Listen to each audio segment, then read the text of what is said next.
um, of a conversation, basically, writing back and forth that I had with a brother named Kwame, and it concerned the fact that he felt as though that as black people and as African Americans, to paraphrase him, that it's time for us to separate from white America and and show a certain disdain and rage and allow that the disdain and rage to motivate us to move ourselves and separate, from this quote racist American, racist America KKK society. And the point I was trying to make to this brother, and the point I try to make to all black people, is that America has always been America since its inception. America has always been America. The system of America has always been one of racism, sexism, and classism. Um, you don't blame a snake for being a snake. You don't blame a lion for being a lion. You don't blame a tiger for being a tiger. Um, Institutions generally do not change their pattern of behavior. The only thing that's capable of changing is people. People are the only creatures given the capacity and the intelligence to adapt and change. As African Americans, we have progressed. Instead of moving forward in 2014, the African American has taken steps, leaps, and bounds backwards. I can remember talking to my grandmother before she passed, who grew up during the era of Jim Crow and segregation, and people of her era saying that black people were better off then than we are now. Black colleges were some of the best institutions in the country, producing lawyers, doctors, architects. We had our own businesses, we had our own stores, shops, hospitals, we had nurses, we had doctors. Why? Because we had to depend upon each other and ourselves. We were better with our resources, our money. You did not see a black man with a big time Cadillac living in an apartment. That black man had enough sense to try to buy a home first. Black children were raised in two-parent households as compared to now, where you have black men and women basically now being raised in single homes with multiple siblings. And generally now, and most times, these siblings all have different fathers. So it's not uncommon now, 2014, to see black women with 3 or 4 children, and all of these children have different daddies.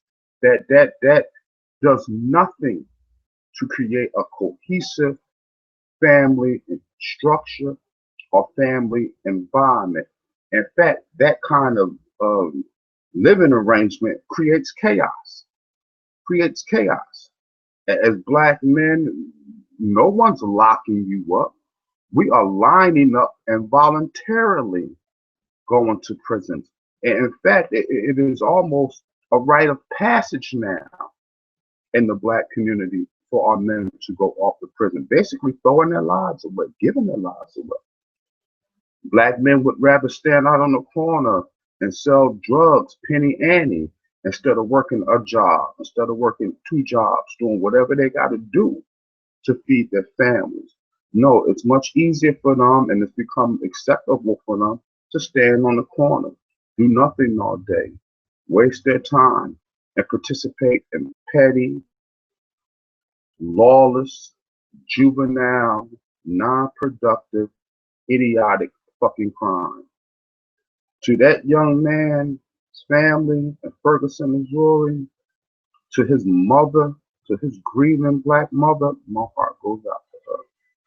To his grieving black father, my heart goes out to him. But the reality is,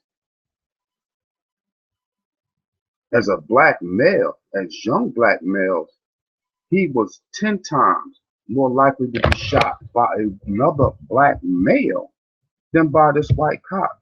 In fact, it's the exception, not the rule, that he was shot by a white guy. Because most times this young man would have been shot by another African American man who looked like him, around the same age as him.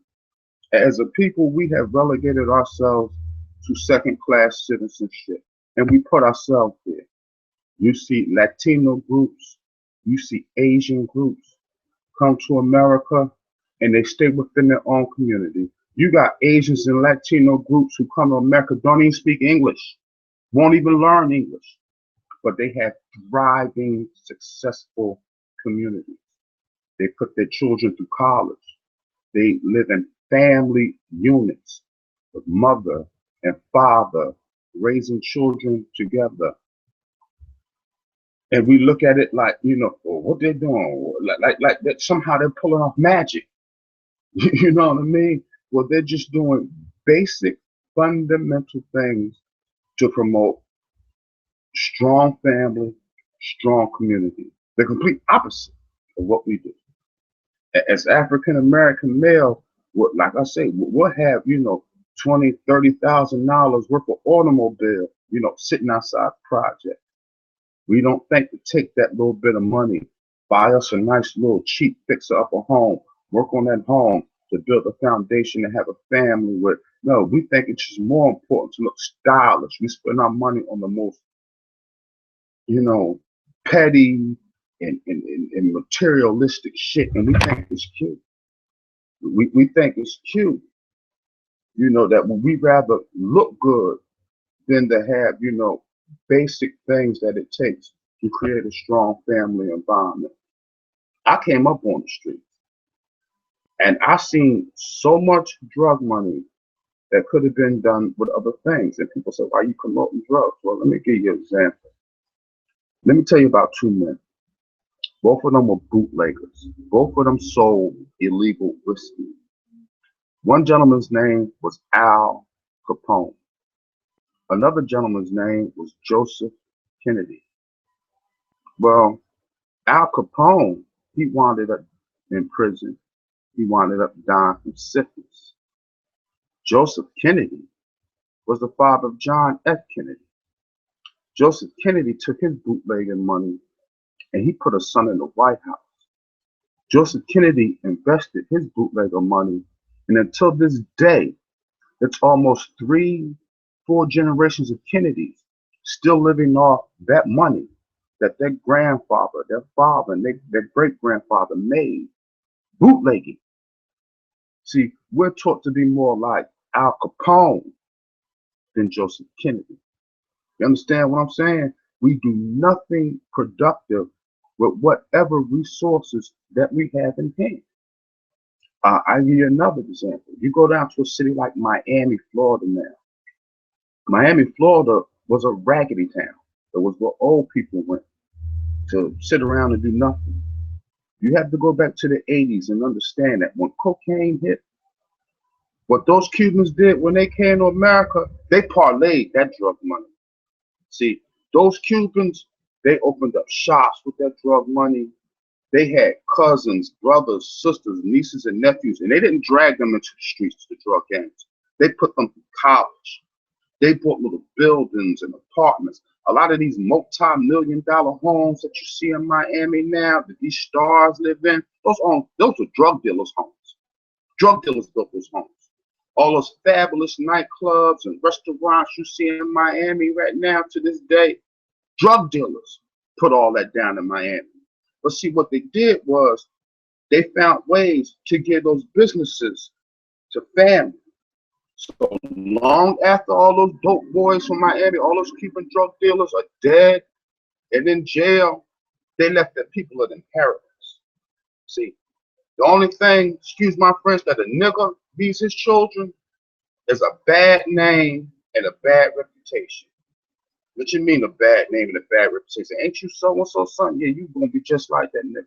See, most niggas leave their children a bad name and a bad reputation. Nothing of substance.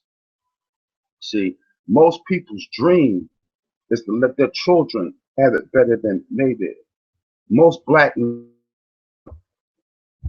Most black men live for the moment, meaning that when they go, it's all gone. Ain't nothing to leave nobody else. They didn't put no money in stocks, bonds, or nothing for their children. That when that child turns 18, daddy might be dead or daddy might be in jail, but he left you this money to go to college. See what I'm saying? Daddy bought, daddy might be dead and daddy might be in jail. Daddy might be doing 20 motherfucking years, but boy, when you turn 18, your mama got these papers for you and you can go to the bank because I left $30,000 for you. You understand what I'm saying? No, when a nigga go, he take everything with him. He leaves nothing for his offspring, and he puts none of that money back into his community to do something good. So meaning you can take a negative and turn it into a positive. Because I've watched other minority groups do it. Like I said, I have watched the Cubans in Miami take that dope money from the 80s and build a city, built an empire. They now own Miami. I have watched the new Latino groups come here now, work hard, work 2 or 3 jobs. When I was a kid growing up in the Northeast, if you saw a Puerto Rican girl, and I used to watch, because I said I watch other people, and I used to admire the Puerto Ricans for that. If you saw a 17, 18-year-old Puerto Rican girl with 2 kids, those kids usually had the same father. And then generally, that Puerto Rican boy married that Puerto Rican girl. So meaning everybody in that house had the same last name. I'm not saying their relationships were perfect, blah, blah, blah. But they were at least devoted to the concept of trying to make a family. We don't do that shit at all.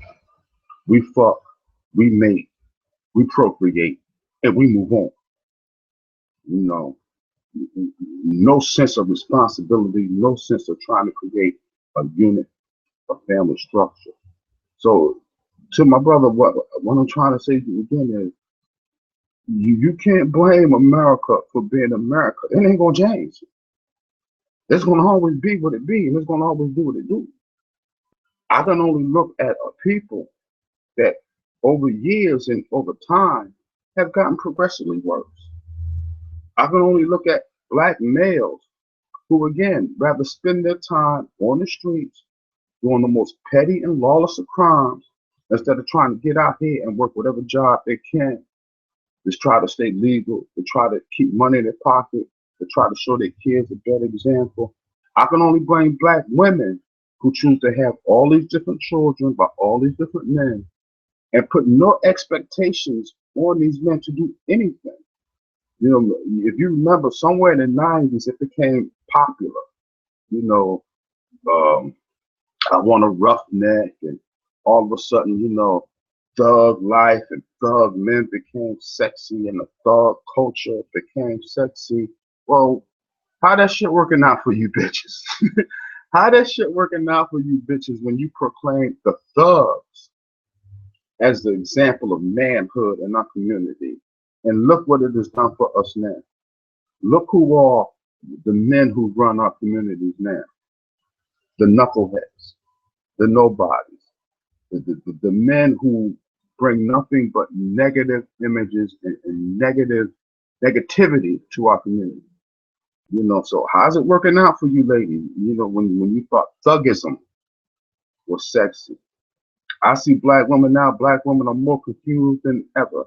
I see black women now running around with women that look worse, dress worse, and act worse than men. And you can't tell the difference now. You see them black women with these girls who got dreads in their hair, wife beaters on, and their shorts pulled down down their ass. You see what I'm saying? So you can't keep blaming white America. And Lord knows, America has its issues, but we can't keep blaming white people when we are our biggest enemies, particularly right here in 2014. We're our biggest enemies. I found it ironic, looking at the protests, protesting Oakland, California, protesting Chicago, Illinois, wow, protesting Philadelphia, Pennsylvania, wow, protesting in Detroit. And I found it ironic because these are the cities that have the highest fucking rate of black on black crime. They protested in Detroit, they protested in Chicago, But these are the cities where as a black male, you are most likely to get shot and killed by another black man. So, you know, I'm not letting America off. You know, I'm not an America apologist. But what I'm saying is, you know, if you tell me there's a snake in a tree stump, and I go ahead and stick my motherfucking hand in there, well, I can't blame the snake for biting me when I was forewarned that it's there. I can only blame my lack of common sense and my lack of judgment as to why my ass got bit. And as black people now, we can only blame our lack of judgment and our lack of common sense as to what's going on with us right now. Can't keep blaming white men for everything. Can't keep blaming America for everything. You understand what I'm saying? At some point, as men, as women, we got to take responsibility for our own motherfucking shortcomings. And trust me, by no means is the nigga talking to you right now perfect. By no means am I perfect. But I thank God that I was raised in the time, that I was raised by a mother who taught me some self-esteem and some self-pride. That even though I didn't know what I wanted to be when I grew up, I had no clue as to what I could do. I started with what I didn't want to be. I didn't want to be a convict. I didn't want to be a high school dropout. I didn't want to be all fucked up out here in the streets. So I didn't know what I wanted to be or what I could be. I just always knew what I didn't want to be. And yeah, I had my moments where I got out there and did my fair share of dumb shit, you know. But I thank God that a light came on before it was too fucking late. That something kicked in before I had done irreparable damage to my life. You understand what I'm saying? And at some point, the light has to kick in. The light has to, the bulb has to come off in the nigga head and say, hold on, we doing shit ass back. Our women got to stop promoting, you know, the worst kind of man as the example for their children to follow.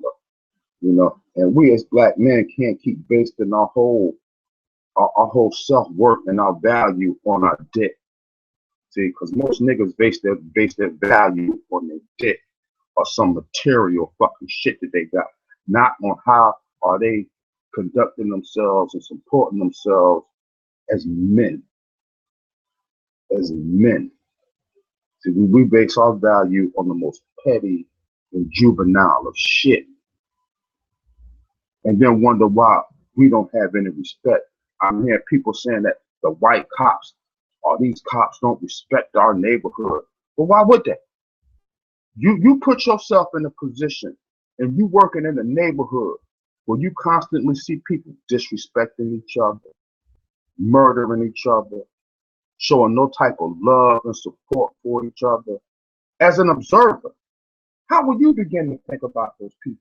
You gonna love a people, you gonna look out for people who you see don't love and look out for the goddamn self. So sometimes you need to think, these white officers, or a lot of these officers, are only projecting what they are observing.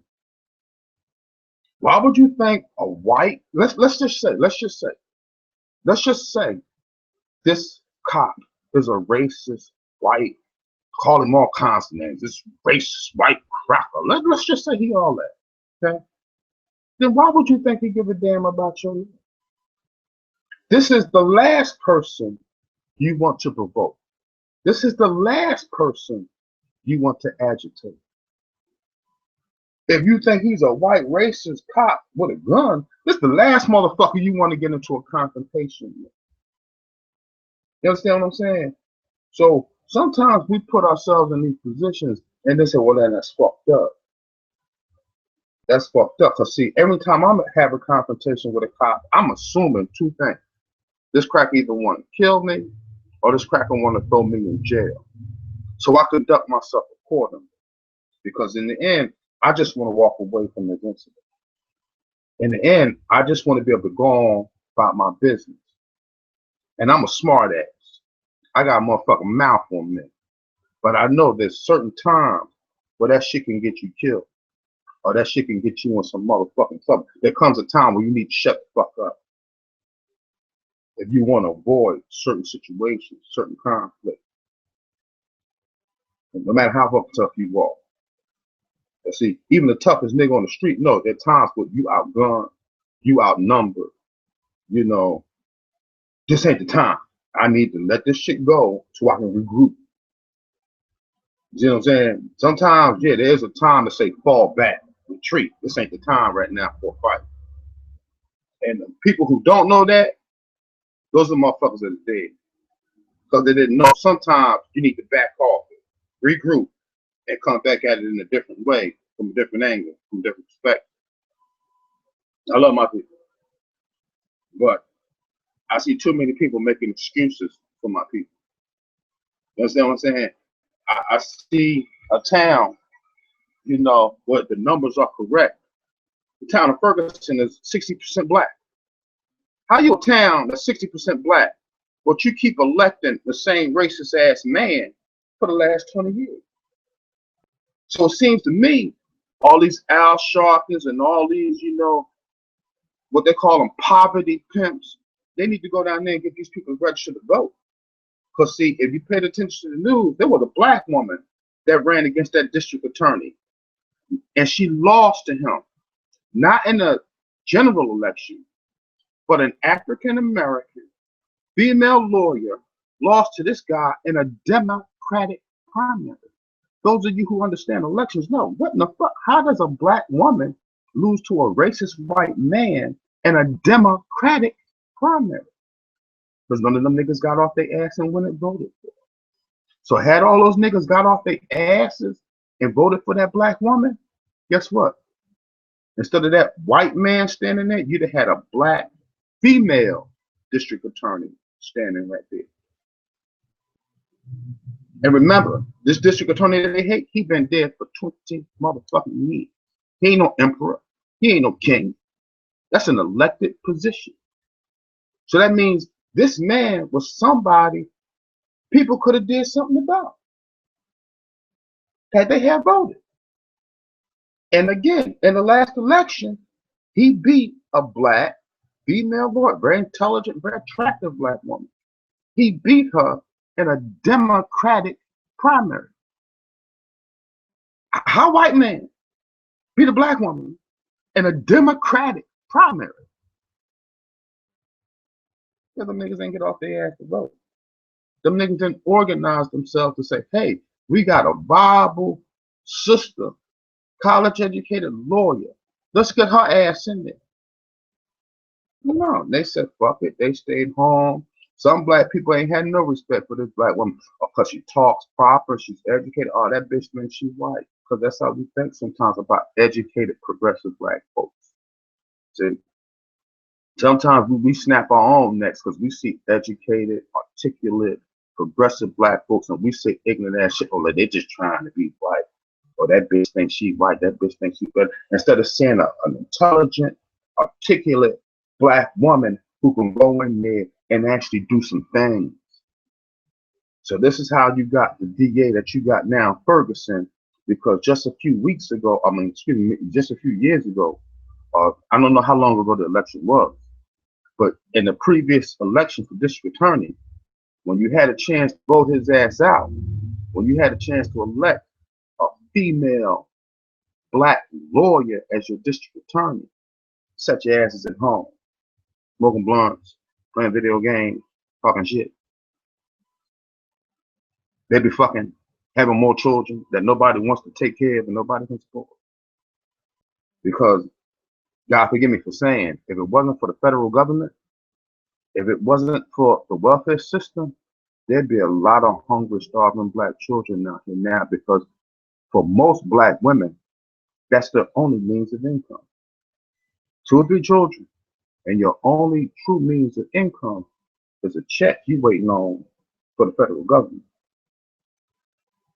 We can't keep blaming white folks for everything. We can't keep putting the ball in white folks' court. You understand what I'm saying? We can't say that everybody else is the problem and not look at each other, not look at the shit we do, not look at the way we go about doing things. Change got to come within. You know, we got to stop thinking it's cute to have all these children and no type of family structure, no type of family environment. We got to think it's cute to spend our money on trivial, petty, materialistic shit instead of investing in fundamental things that help us grow as people, help us grow as a family, help us grow as a community. Again, you can drive by any projects and you can see a car sitting out there worth more than the home in which the people live in. I know a buddy of mine, we were standing outside at work one day taking breaks and shit. And this other white gentleman rolled by. He had to be about 60, 65 years old. And he was in this banging ass motherfucker. And this nigga he had a banging ass motherfucking Chevy man Camaro. That motherfucker was nice. And my buddy was like, man, how that old ass cracker get that car? I said, see, you looking at it the wrong way. I said, I guarantee you, that man been waiting for that car all his life. That man worked hard. That man put his kids through college. That man finally paid off the mortgage to his house. And at 65 years old, he's finally got to ride in his dream car. But see, he took care of all of his responsibilities first. See, a nigga would have put all that money into his car and still been living in the project, still been living in a cheap ass apartment, complaining about paying child support to some bitch. And I got paid this big child for children he helped me. See, we look at things ass backwards. And like I told him, see, that white man did everything right. At 65, yeah, he's finally earned the right to ride in that goddamn Camaro. But he did everything he needed to do first. He raised his children. He put them through college. He paid off his mortgage.